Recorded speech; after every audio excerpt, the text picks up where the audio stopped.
আপনি কি কখনো ভেবে দেখেছেন কেন আমাদের প্রতিদিন ঘুমের প্রয়োজন হয়? ঘুমের সময় মস্তিষ্কের ভেতরে আসলে কি ঘটে? আর যদি কেউ ঘুমানো বন্ধ করে দেয় তাহলে কি হবে?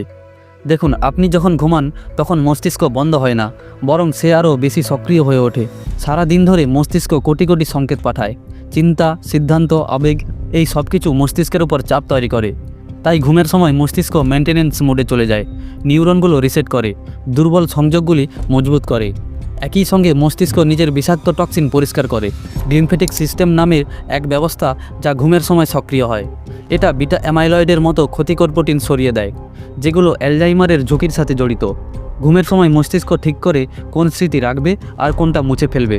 তাই ঠিকমতো না ঘুমালে মনোযোগ নষ্ট হয়, সিদ্ধান্ত ভুল হয়। দীর্ঘদিন ঘুমের অভাব হলে মস্তিষ্ক বাস্তব আর কল্পনার পার্থক্য করতে পারে না।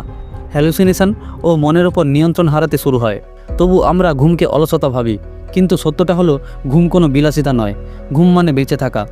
একজন প্রাপ্তবয়স্ক মানুষের প্রতিদিন 7 থেকে 9 ঘন্টা ঘুম দরকার, কারণ আপনি যখন ঘুমান তখন আপনার মস্তিষ্ক আপনাকে বাঁচিয়ে রাখার কাজে ব্যস্ত থাকে।